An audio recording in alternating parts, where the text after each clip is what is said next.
नमस्कार। मैं डॉक्टर सुशील कुमार शर्मा, सहआचार्य इतिहास, राजकीय महाविद्यालय गुड़ा। आज हम अपनी व्याख्यान श्रृंखला में बीए भाग तृतीय के पाठ्यक्रम में कैबिनेट मिशन योजना के संदर्भ में चर्चा करेंगे। देखिए, जब विश्व परिदृश्य में द्वितीय विश्व युद्ध हुआ तो उसके बाद में पूरे विश्व की स्थितियां परिस्थितियां परिवर्तित होने लगी। अमेरिका जो था वह सुपर पावर बन के विश्व के सामने आया। सारे राजनीतिक समीकरण बदलने लगे। भारत के अंदर क्रांतिकारी आंदोलन हुए। भारत में गांधी जी के नेतृत्व में अहिंसात्मक आंदोलन हुए। देश में जागृति आई। शिक्षा का भी प्रसार हुआ। संगठन भी बनने लगे। लेकिन अब अंग्रेजों को भी पहली बार ऐसा लगने लगा कि भारत में किसी न किसी राजनीतिक समझौते की आवश्यकता है। और उस राजनीतिक समझौते की आवश्यकता उनको क्यों महसूस होने लगी? क्योंकि देखिए, इस समय जो जल सेना थी उस पर भी अंग्रेजों का विश्वास उठ गया था। सामरिक शक्ति से जब अंग्रेजों के द्वारा भारतीय सेना को उनके पक्ष में लड़ने के लिए कहा गया तो गांधी जी के द्वारा अस्वीकार कर दिया गया। अब स्थितियां परिस्थितियां विश्व परिदृश्य की भी परिवर्तित इस रूप में होने लगी कि जैसे ही अमेरिका सुपर पावर बना, उसने ये कहा कि अब औपनिवेशिक संस्कृति को समाप्त कर देना चाहिए। भारत एक बहुत बड़ी आर्थिक मंडी था और पूरा विश्व उसके साथ व्यापार करना चाहता था। तो न केवल क्रांतिकारी आंदोलन, न अहिंसात्मक आंदोलन, बल्कि विश्व परिदृश्य का भी इस समय इंग्लैंड पर दबाव था कि वह भारत को स्वतंत्र करे। जब इस प्रकार की परिस्थितियां बनी, अमेरिका का लगातार दबाव बना, विश्व का नजरिया बदलने लगा, तो ऐसे परिदृश्य में ब्रिटिश सरकार को भी ये सोचने पर मजबूर होना लगा कि अब कोई ना कोई राजनीतिक मसविदा तैयार करना चाहिए। ऐसे में कैबिनेट मिशन बनाया गया और कैबिनेट मिशन 1946 ईस्वी में भारत में आया। उसने कुछ राजनीतिक मसविदे तैयार किए। वो मसविदे क्या थे, वो क्रम से मैं आपको बताता हूँ। इस कैबिनेट मिशन ने सुझाव दिया, भारत में एक संघ राज्य की स्थापना की जाए जिसमें देशी नरसों के राज्य भी शामिल हो, विदेश वार्ता, यातायात एवं रक्षा उसके हाथों में हो। यानी कि एक यूनिफिकेशन, एक संगठनात्मक संरचना की जाए जिसमें सभी देशी राज्य भी सम्मिलित हों। एक संगठनात्मक ढांचा तैयार किया जाए और उसमें 3 पक्ष ऐसे होंगे, विदेशी वार्ता, यातायात और रक्षा, वह अपने हाथों में केंद्रित रखेंगे। यानी कि एक यूनिफिकेशन की बात की गई, एक संगठनात्मक संरचना की बात की गई। और यह सब क्यों हुआ? क्योंकि इस समय इंग्लैंड में भी राजनीतिक परिदृश्य बदल चुका था। सेकेंड वर्ल्ड वार के बाद में वहां पर मजदूर दल की सरकार बनी और उसके मिस्टर एटली नए प्रधानमंत्री बने। तो राजनीतिक विचारों में भी परिवर्तन आने लगा। औपनिवेशिक संस्कृति को धीरे धीरे हटाने की बात की जाने लगी और उसी के अंदर ये एक संघीय ढांचा बनाने की बात अंग्रेजों के द्वारा कैबिनेट मिशन में की गई। दूसरा जो महत्वपूर्ण प्रश्न था भारत के पक्ष में, सांप्रदायिक प्रश्न उस संप्रदाय के हाथों में ही हो। यानी कि भारत के अंदर हिंदू और मुस्लिम 2 ऐसे पृथकतावादी धर्म थे जिनका न कभी संयोग हुआ न सामंजस्य बना। क्योंकि मुस्लिम धर्म को तो एक सैनिक धर्म के रूप में माना गया है।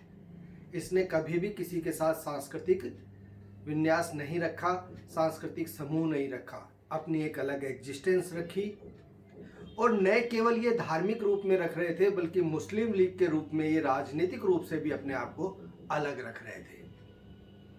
जब इस प्रकार की व्यवस्था होने लगी तो अंग्रेजों के द्वारा, ब्रिटिश शासन के द्वारा यह व्यवस्था लागू कर दी गई कि सांप्रदायिक जो बातें होंगी या सांप्रदायिक विचार जो होंगे, सांप्रदायिक धर्म और व्यवस्था के जो प्रश्न होंगे, वह उसी संप्रदाय के द्वारा बनाएंगे और इसी के अंतर्गत हिंदू लॉ बना, मुस्लिम लॉ बना और भी लॉज बने। इन दोनों की पृथक पृथक नीतियां वहां पर बना दी गई। शेष सभी शक्तियां प्रांतों के हाथों में हो। इन संघीय ढांचे के बाद में और जितनी भी शक्तियां राज्य की होती है वह स्टेट लेवल पर, राज्य के स्तर पर उसी के हाथों में हो। जो संघीय व्यवस्था थी उसमें केवल 3 व्यवस्थाएं दी गई, विदेश वार्ता, यातायात एवं रक्षा। उसके अलावा जितनी भी शक्तियां थी वो सारी की सारी शक्तियां किसको दी जाए? वो सारी की सारी शक्तियां प्रांतों को दे दी जाए, स्टेट्स को दे दी जाए, राज्यों को दे दी जाए। उन सारे मसविदे हैं वह उनके द्वारा तैयार किए जाए। चौथा, प्रांत आपस में मिलकर गुट बना सकते हैं। अलग अलग प्रांत बने, अगर वह प्रांत चाहे तो 2 प्रांत, 3 प्रांत, 4 प्रांत, 5 प्रांत, वह आपस के अंदर एक समूह और एक संगठन बना सकते हैं और उस समूह और संगठन के माध्यम से अपनी सरकार को वो आगे चला सकते हैं। किसी भी प्रकार से उसका संगठन का मसविदा तैयार कर सकते हैं, चारों का एक संयुक्त राष्ट्राध्यक्ष बना सकते हैं। इस प्रकार की व्यवस्था भी इसमें दी गई। पांचवा व महत्वपूर्ण जो बात थी, योजना में संविधान सभा तथा निर्वाचन का तरीका भी निर्धारित किया गया था। संविधान सभा को 3 भागों में विभक्त किया गया था। एक कॉन्स्टिट्यूशन बनाया गया, जब सरकार बनेगी तो सरकार चलेगी कैसे, एक संविधान बनाया गया और उस संविधान सभा के अंतर्गत ही डोमिनियन स्टेट्स की व्यवस्था बनाई गई और उसकी एक चुनाव प्रणाली भी बनाई गई कि किस प्रकार इनके अधीन संविधान के माध्यम से सारी क्रियाओं को संपन्न किया जाएगा और साथ में चुनाव भी करवाए जाएंगे। और जो चुनी हुई सरकार होगी वही सभी पक्षों में राजनीतिक रूप से अपने कार्य को करने में सक्षम होगी। यह व्यवस्था इस कैबिनेट मिशन के अंदर एक महत्वपूर्ण व्यवस्था के रूप में आई। नेक्स्ट है, एक अंतरिम सरकार का गठन किया जाए जिसमें सभी राजनीतिक दलों के सदस्य हों। अब इस कैबिनेट मिशन में यह बनाया गया कि एक अंतरिम सरकार बने। अंतरिम सरकार यानी कि पूरा जो भी संगठनात्मक व्यवस्था बनी है उस संगठनात्मक व्यवस्था में अब एक ऐसी गवर्नमेंट बने जिसमें सभी की हिस्सेदारी हो।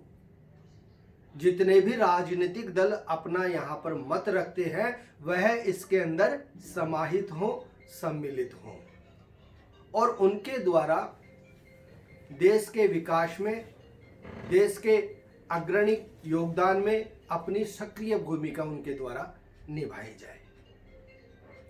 इस अंतरिम सरकार की सिफारिश इस कैबिनेट मिशन के अंदर की गई और उसमें यह बात भी कही गई कि ऐसा ना हो कि केवल इसमें किसी एक का नेतृत्व हो, बल्कि सभी राजनीतिक दल इसमें अपने पूर्ण मनोयोग के साथ देश को आगे बढ़ाने में काम करें।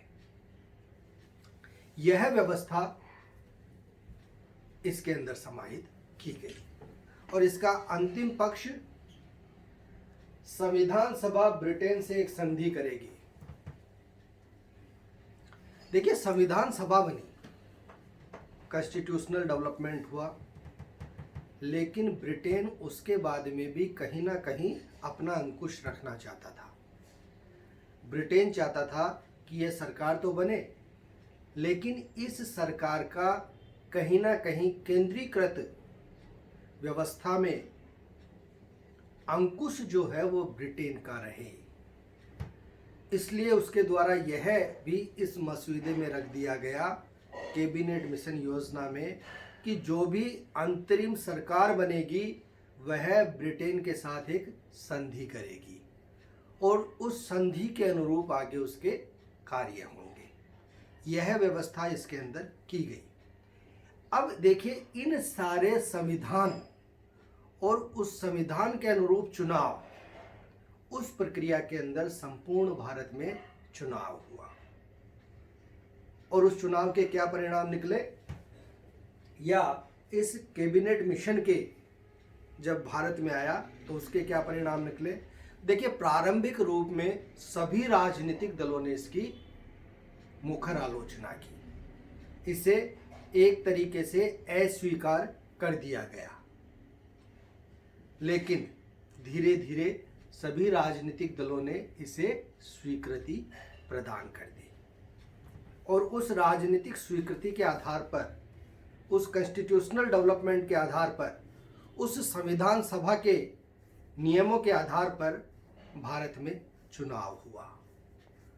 और उस चुनाव की क्या स्थिति रही?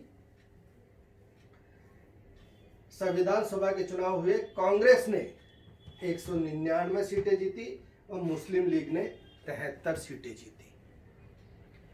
कांग्रेस ने 199, मुस्लिम लीग ने 73।